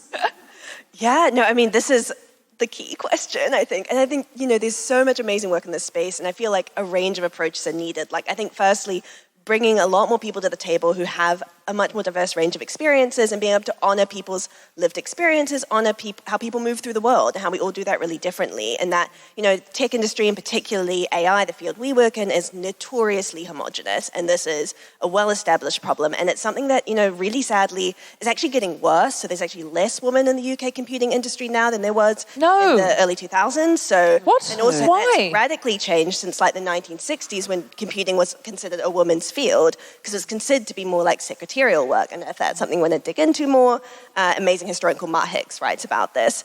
Oh, yeah, there's all pictures. When computers were as big as rooms, there's always women running them. And then suddenly it became cool and men stole all the jobs. Exactly. Men went, we'll have that. Oh, it was this cool. Oh, we thought it was menial. Oh, you can't have it anymore. That is what happened. Yeah. That's exactly what happened. I think. Is it? Is that what happened? Yeah, great. You don't need to read the book now. That's it. But yes. You can find that in my book. That's exactly what happened. It's a paragraph long.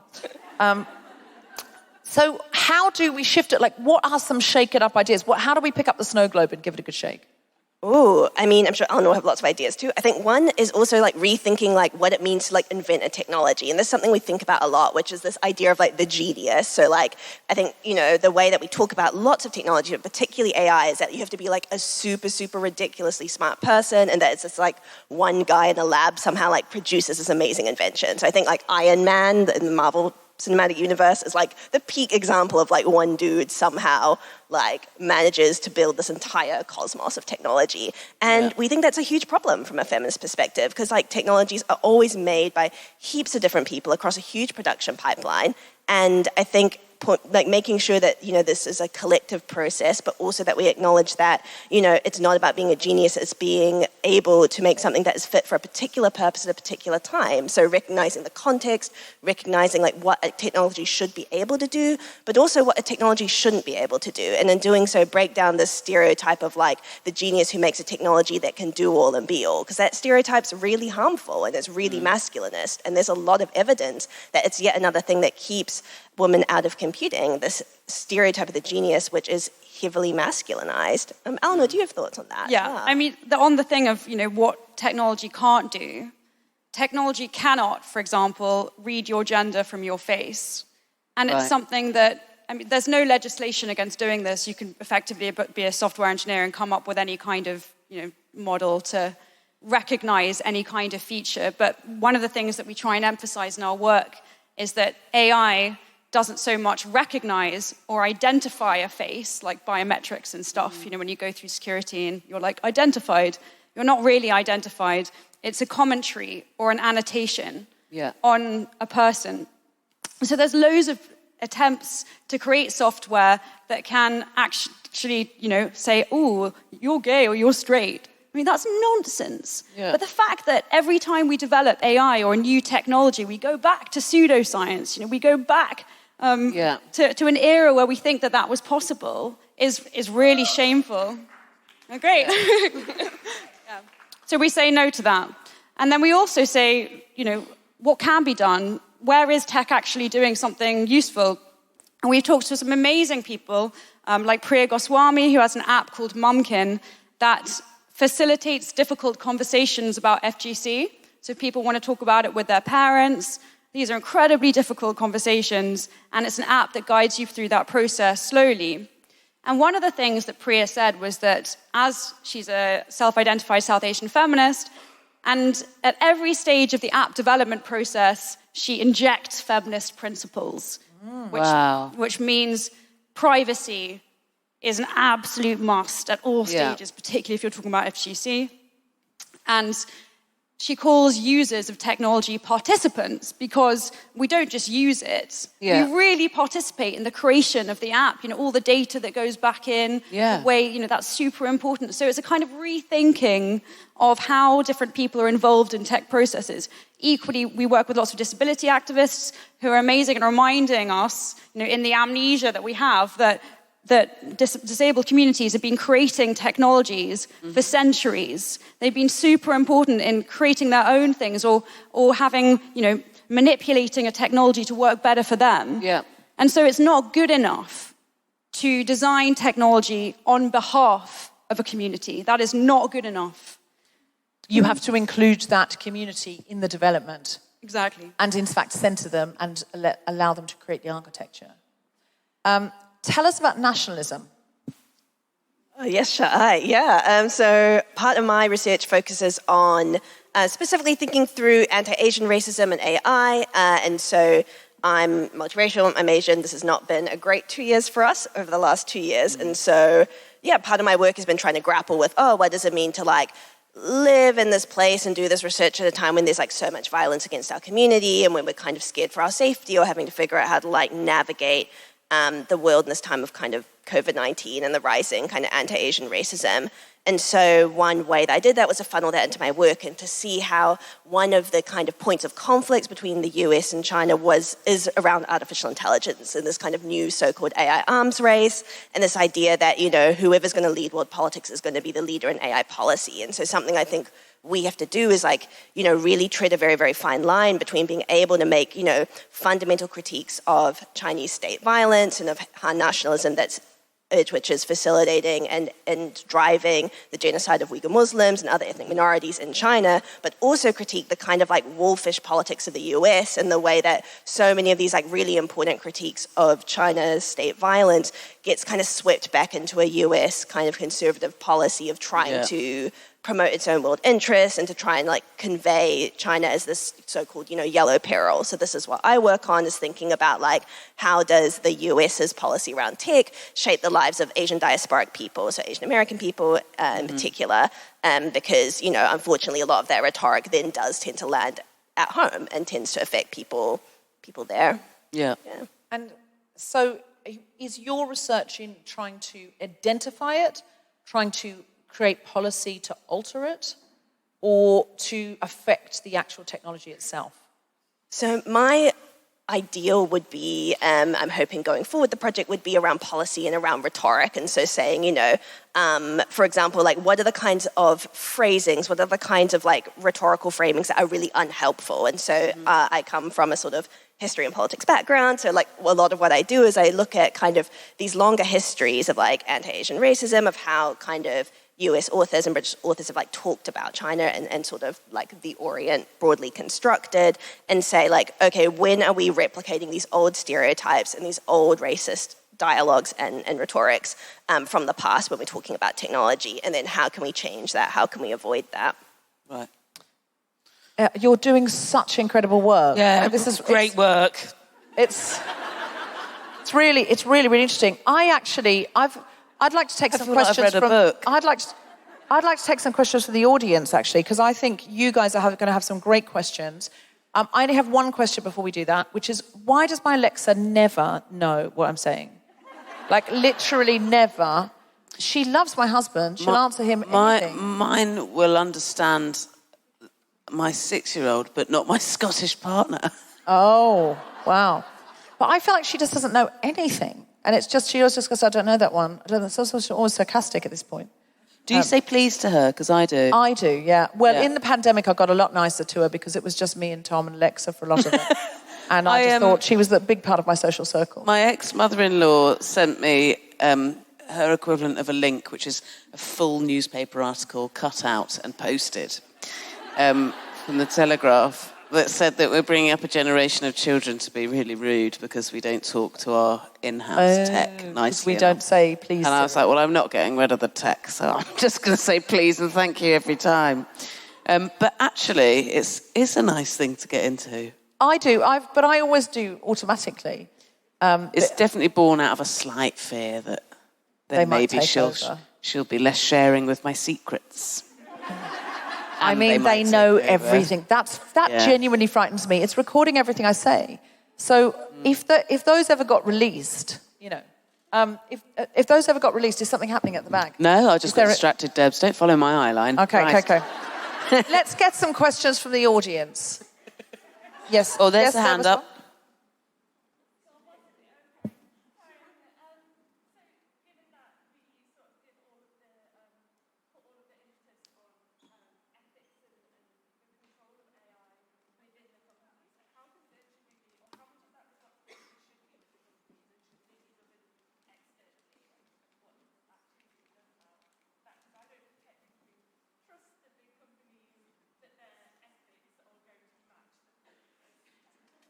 Okay, so how much responsibility should be on the big companies themselves to change AI, given we can't really trust their ethics, is the question. Thank you. What's your name? Sorry? Lucy. That's Lucy's question. How much should we even trust them to do it themselves? That's a really good question. I mean, kind of one of the best questions I've been asked this year, Well done, including Lucy. the ones in conferences. It's very good. Well done, Lucy. Very nice. Do you want to host the show, Lucy? Because we've just asked a bunch of questions. Yeah. And it turns out none of them were as good as yours. We've got clipboards. I mean, Clipboards, Lucy. You should be doing this. Do you have a good answer for Lucy's excellent No, question? it's not going to be a good answer. I'll try. I think that, you know, this is why lots of different areas need to come together to make this work. And we talk to people who work in legal interventions, who work with GDPR, and we can't wait for companies to take it upon themselves to decide, and they will push hard to say, you know, this is not our responsibility. It's not our responsibility that driver died in that accident. You know, Tesla have been doing this for so long. Which is why we need to hold them accountable. And that's where, you know, the public is really important in rallying support, in petitioning for change, saying, actually, I do know about my rights, and this, I think, is in violation of them. Is that what you think? yeah, I completely agree. You know, I think, you know, also a fantastic question, just, you know, to contextualize the bar is, you know, my worst question I think I got was, you know, what's the point of your research since feminism is no longer needed and is over now? And I was like, thank you. So you're a much better audience. I don't think you're going to get that one tonight. Yeah, you won't get that here except by a very brave man who's looking for a thrill, frankly. So we haven't had the one heckler yet. But yeah, no, I completely agree. And, you know, I think on the one hand, regulation is so crucial, and it's something where we're starting to see some gains with things like the EU AI Act and certain kinds of rulings against things like AI-powered hiring technologies in states like Illinois. But at the same time, regulation by nature just has to move a lot slower. And I think what private companies do is they just move at a pace whereby I think interventions at company levels are also really, really important. And, I think we've seen over the last 2 years a lot of the failures of these interventions. Of course, a huge fallout at Google with the firing of Timothy Gibru and Meg Mitchell being a really kind of stark reminder of how difficult it is to do this kind of ethics work and how kind of set up these systems are against people trying to make these technologies better. But at the same time, I think we can't afford to disengage from companies because, ultimately they are driving, so much of the development and innovation in this sector. And so that leaves us in a tricky position. And it shouldn't happen at the point of the harm. Yeah. It needs to happen at the beginning. And interestingly that you brought up responsibility, because that's also a big feminist principle that's been written a lot about, this idea of not only being responsible, but being responsive to the planet, being responsive to each other, and having that connection always in our minds, that we're always in relation to each other. I think that's really important, and taking that really seriously. It freaks me out sometimes that so much of our life is lived online now. If you take online away, we have very little often. There's everything, book a train ticket or, pay for something or do this or do that. Whatever we want to do is online. Even dating and things, so much of it happens online. And yet it's almost completely unregulated because it's all happened in such a fast period of time. And so we are living in quite a strange time. A friend of mine, her Instagram account got hacked and it's just gone. And someone else has got it and they're like, well, you can't really prove that's not you. And, but that's your whole identity. How likely is Black Mirror to be here inside 10 to 25 years? Could I be dead before Black Mirror becomes a reality? Please say yes. Well, that's my best hope now. Well, I first think that if you're a feminist lawyer, get into AI. Yeah. We were talking about, earlier, this whole kind of pipeline problem. Really, if you're a sociologist, a linguist, a lawyer, and you're a feminist, definitely work in AI. That would be, we need you. Any lawyers in? Give us a cheer. No. Fail. I don't believe you. They're all too busy out doing AI. That's clearly what's happened. You made AI sound like a really great party drug. Isn't it? Listen, is there anything you came to say that you didn't get to say before we bring on our final act? Well, on the thing about Black Mirror, I think that it's fine to be freaked out about these, very real scenarios, and Charlie Brooker did a great job. But one of the things we try and do is, I think, certainly in the West, we have this fear of an artificial general intelligence, robots taking over, and we've kind of fetishized that. Yeah. It's exciting. We go to the cinema, pay lots of money to go and see it. Yeah. But it terrifies us. Whereas Kerry and I work with kind of the much more mundane, day-to-day harmful effects of, a system that might make you have to pay a little bit more for a service, and it's certain populations that are getting a bad deal, And those are the kind of things that are really important. It's not just those big, scary things. It's the things that really affect people day to day. So it's the Black Mirror now that people in the 80s would have feared, that we're living, but it's crept up on us. So if you travelled in time with your tech that you've just invented, and you showed someone in the 70s life now, they'd be like, what? That's terrifying. Yeah. And so we have to realise we're always worried about some future fear for feminism and for inequality, but hey, guess what? It's here right now. That is a phenomenal ending. Please listen to the Good Robot podcast. Yes. These guys are fascinating and they've got incredible guests. Please give it up for Dr. Eleanor Drage and Dr. Kerry Mackereth. And please keep that applause going for the incredible Grace Petrie! Thank you, Jess Fostekew!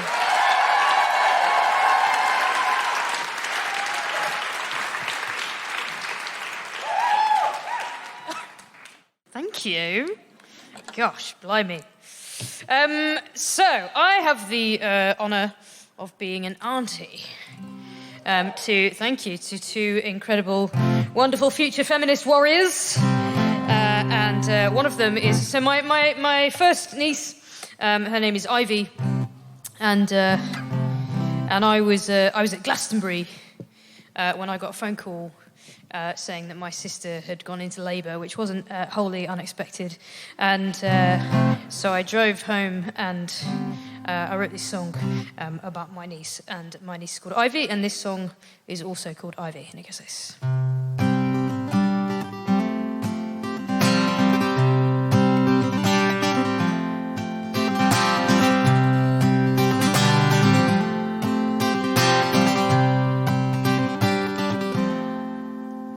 It was Glastonbury 2014, and me and my best friend, we'd had an awesome festival. Then we got a call on Sunday about 10:30, and it was back to the camp, and it was pack up the tent, and it was saying goodbye to Billy Bragg as we went, and telling our friends that we had somewhere to be, someone so much more important than all those VIPs. It was your mum on the phone that rerouted us. We got a hug goodbye from Phil Jupiters, and then we drove all night from Glastonbury to meet you home when you were ready to arrive, Ivy. And I drove until the sun came up to beat you home, all the way up the M5, Ivy. And being early for someone was a first for me, but I thought my heart would burst if you got there before me. And all the way home, all I thought was how I can't wait to tell you this story, Ivy. Thanks for waiting for me.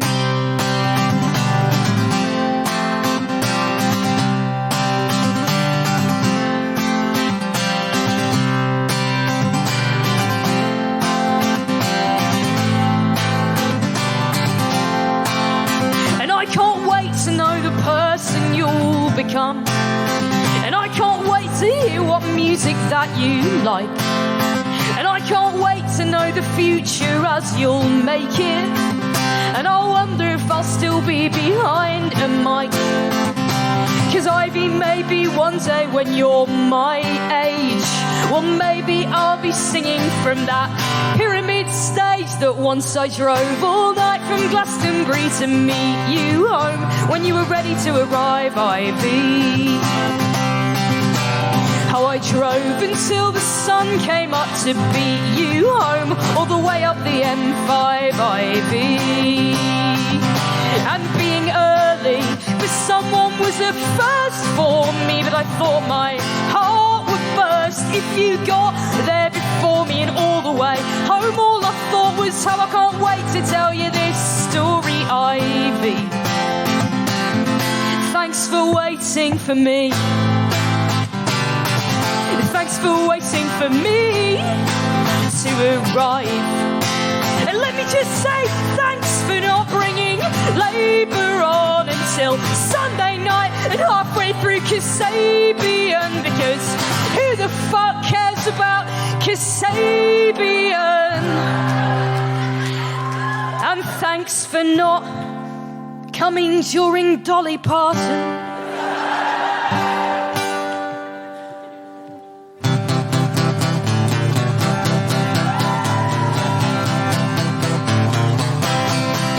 Oh, believe me, when I say I would have driven right up the M5 to be there when you start living. But I must admit that I would be sad departing, 'cause how many times in life do you get to see Dolly Parton live?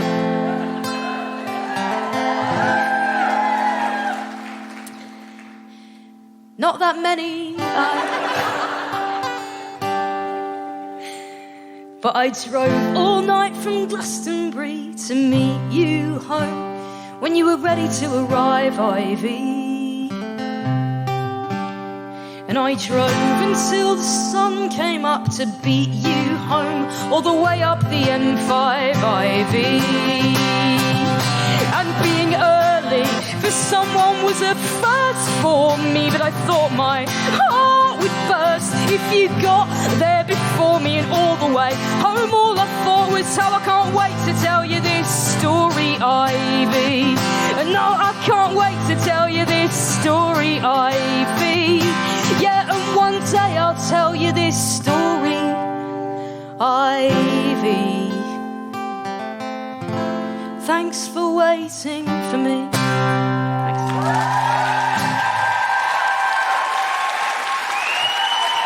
Thank you very much.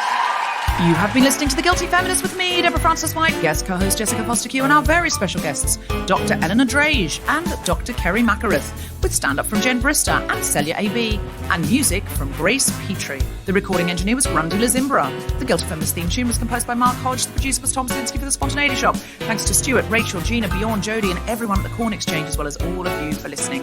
For more information about this and other episodes, visit guiltyfeminist.com. Hello, Guilty Feminists! It's your girl Kima Bob here with a special announcement. Wheel! Since 2018, I've been producing a night called the Femmes of Color Comedy Club. It's an amazing show that platforms comedians of color that aren't cis men. It's simple and it's great. And with the help of the Guilty Feminist family, I'm gonna be turning it into a podcast. We're gonna be recording live in London in June and July, so calm down. And if you can't make it, don't worry. Don't fret, honey, because soon the Fuck It Up podcast will be available everywhere you can hear The Guilty Feminist. So keep your ears peeled for the #FuckPod. I don't know, is that a bad name? Anyway, it's one of my favorite things in the world to do, and I'm so excited to share it with you guys. For more information, hit up the Guilty Feminist website or at Fuck It Up on Instagram. That's FOC, y'all. That's an unnecessarily high bar. Now, we're delighted that they did it, but in Cambridge, we might have somebody, because I feel it's that kind of town, isn't it? It's an impressive town with lots of impressive people in it. So if listen, cut this out of the podcast, Tom, but if I were in I wouldn't have any worries. It's true. Don't put this in the podcast, Tom, because I will get complaints. But just between us, and if you're from I'm sorry, but not for what I've said. Just for what you've been through. Because everywhere we go in the country, it's different. You know, you go to Glasgow. The Guilty Feminist is provided exclusively from Acast. Find it wherever you get your podcasts.